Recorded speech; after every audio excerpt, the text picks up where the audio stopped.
Hey everyone, I'm Hayden, and here's the new games that came out on Game Pass this week. All of these are games that are cloud enabled and playable on your phone. This week we have 8 newly added games, and for the games leaving this week, it's just the ones we covered last week, so there's still some time to try them out before they're gone. That's all for the intro.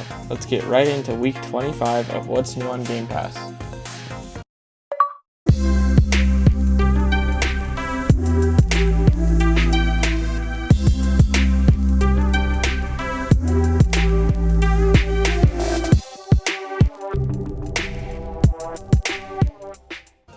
First up is Darkest Dungeon, a brutally hard roguelike turn-based RPG.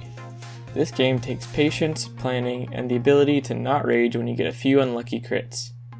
The dark and ominous hand-drawn art style keeps the grim tone throughout the game. Party composition could make or break an entire run, so really think about the order you decide to go with. If you're into really difficult games, give this one a try. And by the way, all the rest of the games on this list were announced at E3. Firstly, Yakuza Like a Dragon.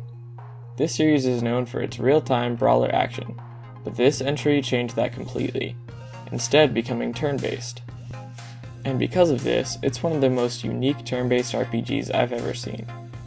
As you walk the streets in Japan, you'll get into fights all over the colorful city. I really don't think I've seen a game like this before, and it's a huge leap from games in the history of this series. Not just in the gameplay changes either. Like a Dragon also introduces a new protagonist to the franchise, Ichiban Kasuga. For fans of the series, or someone who's never played a Yakuza game, this is definitely one you should check out. Next, Wolfenstein 2. This game picks up right where the first one leaves off, so I'd recommend playing that one first. It's also on Game Pass if you want to start the series. But if you've already played the first one or just don't really care about the plot, Wolfenstein 2 is a single-player focused first-person shooter game, something we don't get much of nowadays, set in an altered history version of America. It features fantastic graphics, an excellent combat system, and adds to the story of the Wolfenstein series. Evil Within 2, a survival horror game set 3 years after the first game.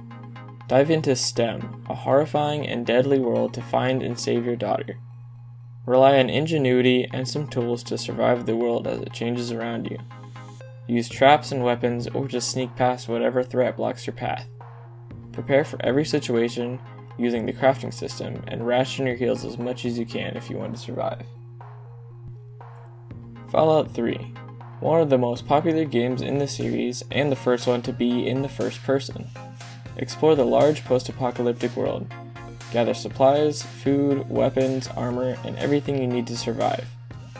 Use the VAT system to stop time and select where you want to shoot your enemies. The Fallout games are known for their dark humor, world building, side quests, and the consistent tone that perfectly captures a wasteland ravaged by nuclear warfare. Although the graphics may be dated, they fit the decaying and radioactive world around you.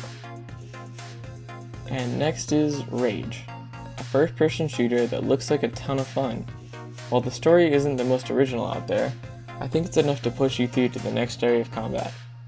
Drive through the barren wasteland and travel between settlements. There's a large focus on the vehicle mechanic. Upgrade your car and participate in races or just travel from one place to another.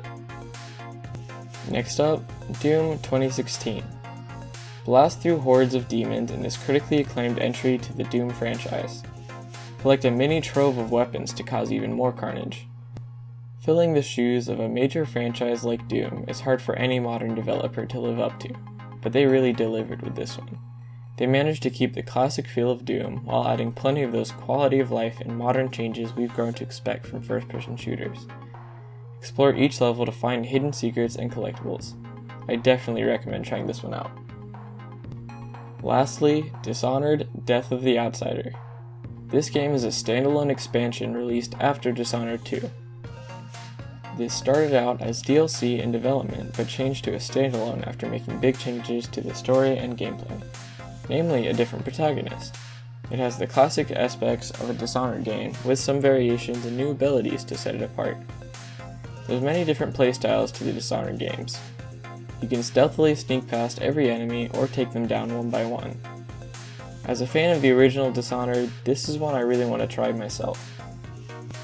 Now, West of Dead, Wizard of Legend, Nightcall, and Observation are still on the service for now, but they're leaving soon, so you have a little bit of time to try them out before they're gone.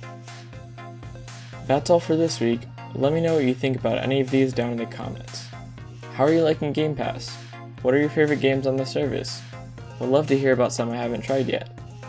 Lastly, check out our Twitter account for gameplay of the latest releases. But most importantly, remember to always stay 1 up.